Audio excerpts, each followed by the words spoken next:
गजाननं भूतगणादिसेवितं कपित्थजम्बूफलचारुभक्षणम् उमासुतं शोकविनाशकारकं नमामि विघ्नेश्वरपादपङ्कजम्।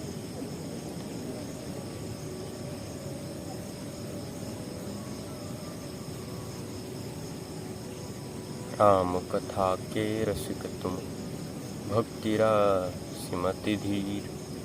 आय सुवासन लीजिए प्रभु, तेज पुंज महावीर।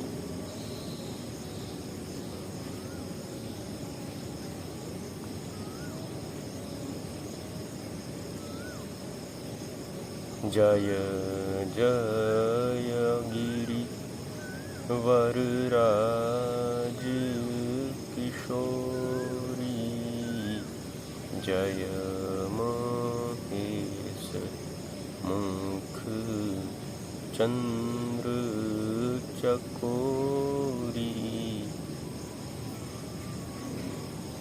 जय गजवदन षडानन माता, जगत जननी दामिनी दूतिगाता।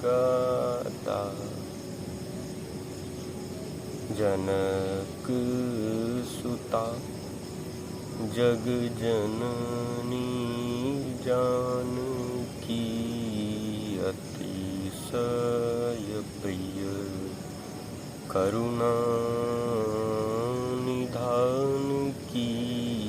ताके जुग पद कमल मना,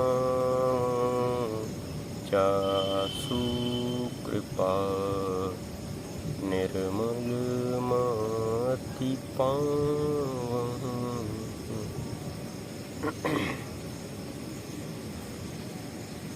अतुलित बलधामं हेमशैलाभदेहं, तनुजुवन कृशानं ज्ञानिनामग्रगण्यं।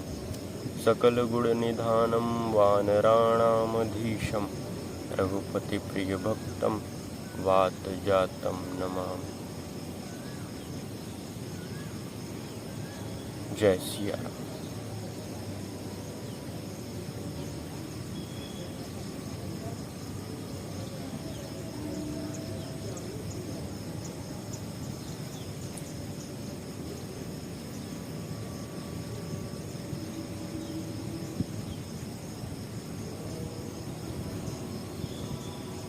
जय सिया राम। मेरी इच्छा है कि मैं राम कथा कहूँ।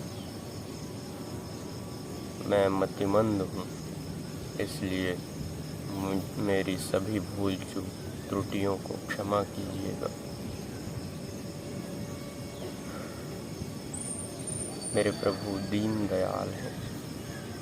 मुझे पता है कि वे मेरी त्रुटियों को क्षमा कर देंगे।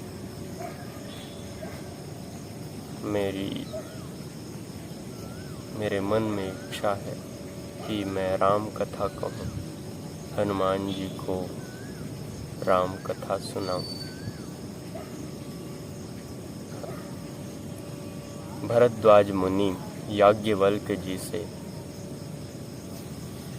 प्रश्न कर रहे हैं, बातें कर रहे हैं।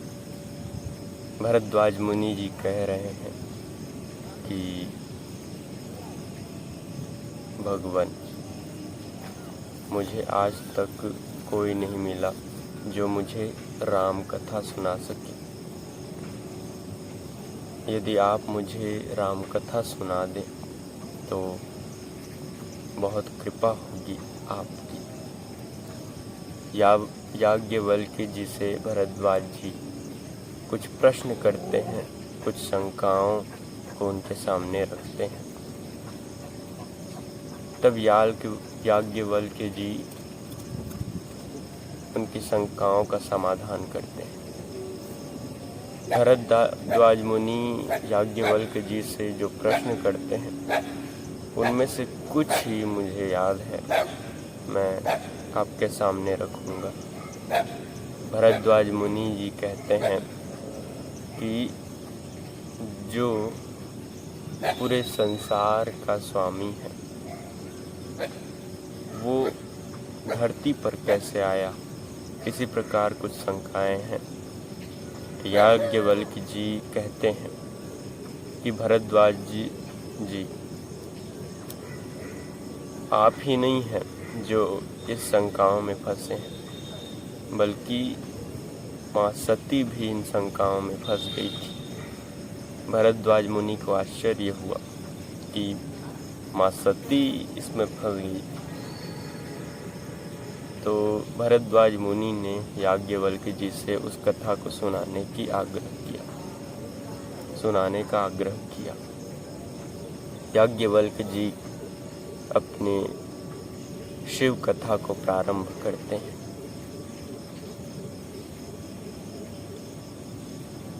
शंभु गए कुंभज ऋषि पाहि। कुंभज ऋषि अगस्त जी को कहते हैं शिव जी अगस्त जी के पास जाते हैं माँ सती को लेकर राम कथा सुनाने के लिए, राम कथा सुनने के लिए। जब अगस्त जी के पास आए तो अगस्त जी ने शिव जी के चरण कमलों को धोया और उसी समय माँ सती के मन में उत्पन्न हो गया कि ये क्या राम कथा सुनाएंगे, ये तो मेरे पति के चरणों को धो रहे हैं। और जब वे कथा करना प्रारंभ किए तो शिव जी ने मन लगाकर सुना। माँ सती नहीं सुन पाई और जब वे वापस आ रहे थे राम कथा सुन के, तो रास्ते में श्री राम प्रभु मिल गए। उस समय श्री राम प्रभु वनवास काट रहे थे और माँ सीता का हरण हो चुका था। तो शिव जी ने प्रभु को देखकर प्रणाम किया। वे माँ सीता को इधर उधर ढूंढ रहे थे और माँ सती ने उन्हें प्रणाम नहीं किया। उनके मन में यह आया कि जो तीनों लोकों के स्वामी हैं वो अपनी पत्नी को ढूंढ रहे हैं, ये कैसा भगवान है।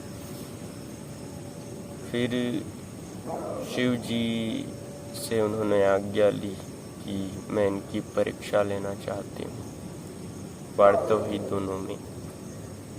शिव जी ने बहुत समझाया और शिव जी ने कहा कि अगर तुम परीक्षा लेना चाहती हो तो जाओ ले लो। शिव जी की आज्ञा पाकर माँ सती राम प्रभु के पास गई और माँ सीता का रूप धारण कर लिया। राम प्रभु पहचान लिए। उन्होंने कहा, माँ अकेली कहाँ घूम रही हो, शिव जी को कहाँ किए, शिव जी के साथ क्यों नहीं आई। और माँ सती को बहुत रिग्रेट हुआ कि मैंने प्रभु पर शंका किया।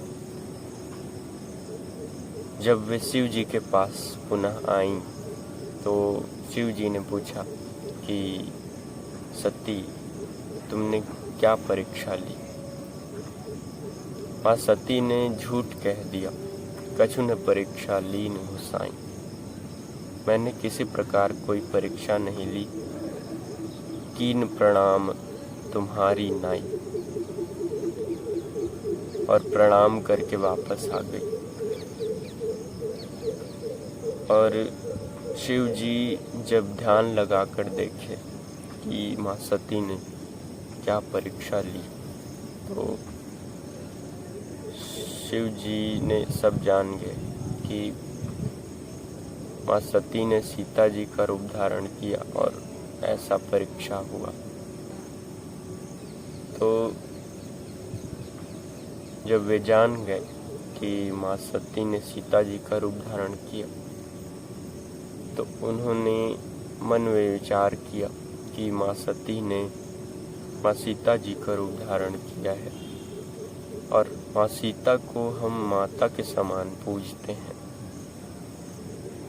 अब माँ सती के साथ प्रीति कैसे रखा जाए। उन्होंने अपने मन को स्थिर किया, प्रभु राम का ध्यान किया और एक भाव आया कि माँ सती को त्याग दिया जाए और उन्होंने मन ही मन माँ सती को त्याग दिया।